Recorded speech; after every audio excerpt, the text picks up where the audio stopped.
I only started painting in the darkroom after I stopped talking. It wasn't a conscious decision. It was more of a creative step towards more unique photographs and paintings. Though, looking back, it provides structure to my month of crisis. Nothing really happened. It wasn't that special. It was just a normal February. But it was the February when I stopped talking, and I stopped taking care of myself. I only really continued as a hollow shell of the person that I was before. Some people noticed, my friends, my newspaper advisor, people who I knew well, but not well enough to talk about anything serious.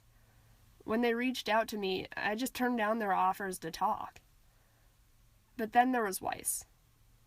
He was the art teacher who everyone loved and the guy who told stories over and over again. He was the guy who told just the right story at just the right moment.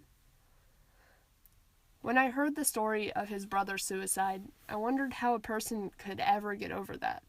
And I'm still awestruck that he was able to talk about it so openly. He told us that he started assembling pieces of wood that he picked up from around the world, and he turned them into sculptures. His way of ordering his life after losing his brother. He didn't even realize what he was doing until one of his siblings pointed it out to him on the way back from a showing. Then it hit me. My photographs weren't just images I was creating. They were images that reflected my mental state. I was creating photographic paintings, either by painting developer on a pre-exposed photo or by painting acrylic on a piece of glass. Either way, they only showed portions of the photo. One project in particular that really influenced me was the one of the disappearing face and speech. I painted a silhouette and I used strips of paper rolled into spirals to show a face speaking, though each time I did a print of it, I removed parts of the face and the speech. The way that I had created that multimedia projection of my diminishing mind, it made me realize what I was doing to myself and why I needed to start talking again. After that February, I decided that I needed to get help, whether that be medicinally or therapeutically, though it ended up being both. It's still an uphill battle.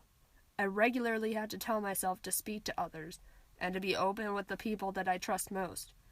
But I can't help but wonder why artists deal with mental health more often than the others. Creative people are statistically more likely to have mental disorders. Writers are 121% more likely to have bipolar disorder than the general population. And when we look at stories like Vincent van Gogh, who ate the yellow paint because he thought it would make him happy, we don't see a depressed guy. We see a brilliant artist. He was just cursed with a mental disorder. And I think we need to realize that we're more like Van Gogh than we think. And mental disorders aren't just anecdotes to make your art more interesting.